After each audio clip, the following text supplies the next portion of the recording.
Hey guys, it's Jen. Welcome back to Jen's Place. Today I will be doing my review of Love After Lockup slash Life After Lockup, Season 3, Episode 30, Trick or Cheat. Okay, so I'm just going to get these people out of the way because they really didn't have nothing going on. Michael and Sarah, we see her coming back from her date with Malcolm, and basically they broke up and he really don't want to have nothing to do with her. He leaves, and then she says, like, on her way home that, we know that Michael has been staying at her house to be with the kids or whatever they got going on. So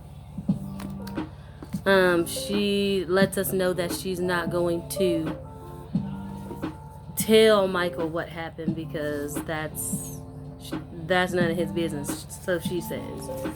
Anyway, she gets back there. Michael asks her, like, how did the date go? What did they do? And all this stuff. Ask her, did they do the do? And she's all like, yeah, we did, and it was good, and all this stuff. And Michael's like, let me check and see. And she was like, no. And so then he's in his confessional talking about he can have her whenever he want her to, this and this and that. I'm like, ugh, just disgusting. He just looked dirty. Anyways, so that was the end of them.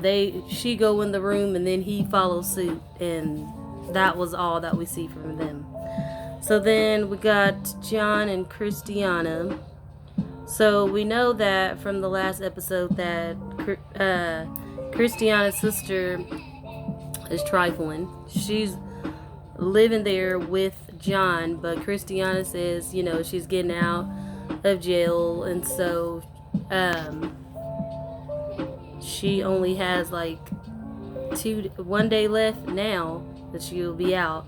So we know that she can't have nobody staying there or around her that has open charges, and her sister Tara has open charges. So now it's 1 day, until she gets out. So John's outside washing the car, and he lets us know that he hasn't really talked to Tara in days. He's been basically avoiding her. So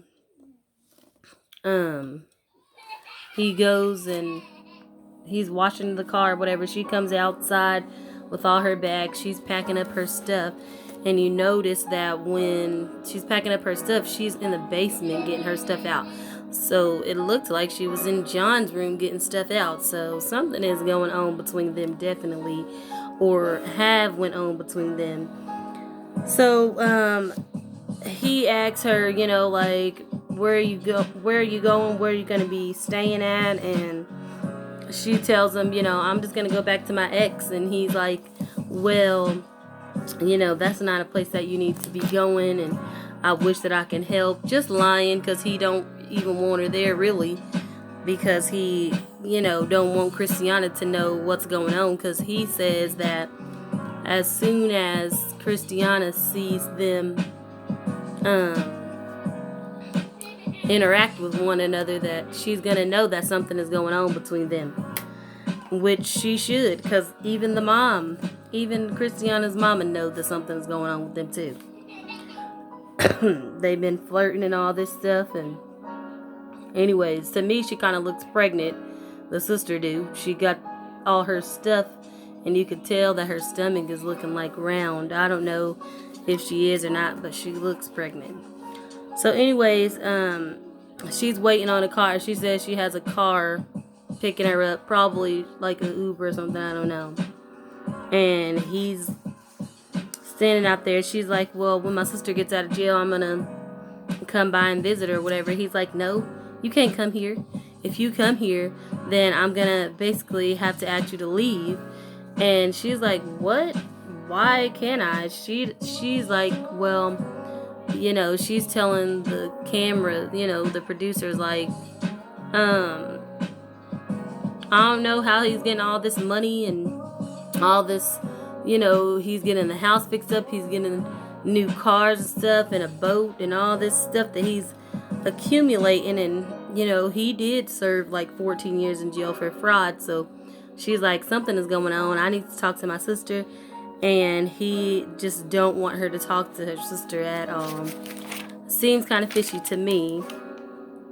And he doesn't, it just seems, she seems really suspicious of John. She's like, my sister doesn't know him like that. I know. She don't know him like I know him. I bet she don't, because she didn't get a chance to spend time with him. Then we got Brittany and Marcelino. As we know, they are all in Alaska and trying to get Brittany's mom to basically get off of drugs or whatever, and they take her to go meet with the grandma. And so they were still there at this point in time when the show comes back on.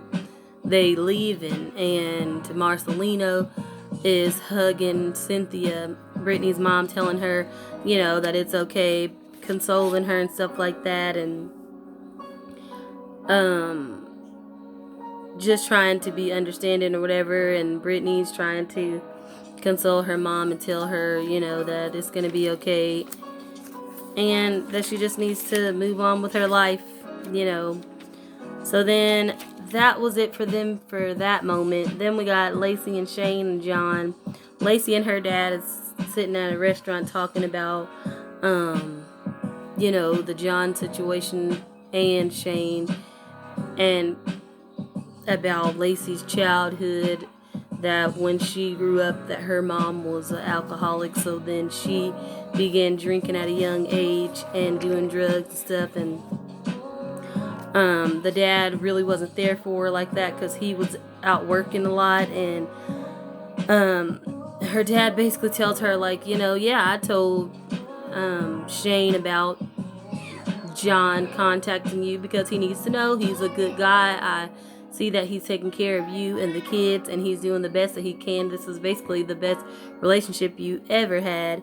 And Lacey is just, over the whole situation. She's like, why would you go and tell anything that's basically none of your business? But the daddy is like, it's all of my business. So then we see Amber and Puppy. They are going to go seek like legal counsel because of the adoption with we all know that Vince adopted Puppy while she was incarcerated, and Puppy, she just wants to get some money out of it. She wants to get what she deserves, basically, is what she's thinking.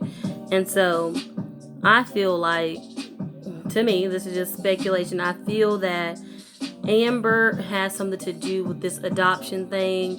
Something went wrong and she's not letting us know about it. She is a scam artist too. So I feel like she probably signed the paperwork signed Puppy's name on that paper, so that way Vince could get money, because she thought she was going to get some money too, because we know that Vince is in the military and he's going to get benefits for her, saying that he has a child or whatever. So he was going to get like extra money. They let the lawyer lady know that it will be like, he was supposed to be getting like $250 something, $57 a month extra, and he was supposed to give them some of it, but he didn't ever do that. And the lawyer's basically saying that Vince did some fraud and probably signed her name on the paper. She don't really know, but it doesn't sound, she did tell them that the paperwork that they showed her states that that Puppy would be like a beneficiary of, like, if something ever happened to Vince or whatever, she would get everything that he owns. And so really she can't get anything because he's still alive, and that she just wants to be done with it. Puppy just wants to be done with it. She wants to not be adopted. And she feels that, how can somebody that I'm older than adopt me? And she just doesn't get it. She doesn't understand. And I feel like Amber knows more than what she's letting on. And that's why she doesn't want, anything to do with Vince anymore. She's trying to say that just hearing his voice makes her cringe and all this stuff. But girl, something's going on. And she has a whole boyfriend on the side that she ain't letting Puppy know about anyways. So anyways, the lawyer lets them know that they need to see that paperwork and see what, see if she really signed the paper, because Puppy said that she really didn't sign anything because she was in jail, so how could she sign anything? So she says that they need to get that, and then Puppy asks like how much would it cost, and she told them $15,000. That's how much it will cost for her to be their lawyer or whatever. So that was the end of that. We do see them actually go sit down and eat, and then they call Vince, and he really don't want to talk about it with them. He hung up on her, and that was the end with them two. So then we go back and see who else? Oh, Brittany and Marcelino and them again. They are at this little cabin thing, I guess, and Brittany's dad shows up. Her stepdad shows up, and the mom is all, before he shows up, the mom, she got her makeup on and stuff, and she's all asking Brittany and Marcelino, like, how do I look? And then Brittany's like, you done put on some makeup. You got your makeup on. And she was like, oh, is it too much? Is it too much? And Marcelino's just over there laughing like, so then he comes and he brings his wife with him because Brittany's mom and him is divorced. So, they hug. He introduced his wife to Brittany's mom, and the kids, already know him. Brittany's kids already know him, so they really did give him a hug and stuff. And then Brittany and her stepdad go out and talk, and he's like, why would you bring your mom here? Like, what is going on? And basically she tells him that, I'm all that she has. If I'm not fighting for her, then she probably ain't gonna fight for herself. And she just wants her mom to be clean. She wants her mom to be there for her, but you can't force somebody to do something that they don't want to do. If her mama don't want to be clean and sober and do the right thing, then that's not up to Brittany to make that decision. Her mama has to want to do it for herself, and she doesn't want to do that right now. She wants to continue to play the victim and do all this stuff that she's doing. She wants to continue to take them pain pills and drink her alcohol and do whatever else, she wants to do. But Brittany just doesn't want to give up on her mom. And who was next? I think that was it with the episode. It wasn't that much. That they really didn't give too much of this episode. I felt like it was kind of like a filler one. But hey. Anyways, thank you guys for watching. Don't forget to like, comment, and subscribe to my channel.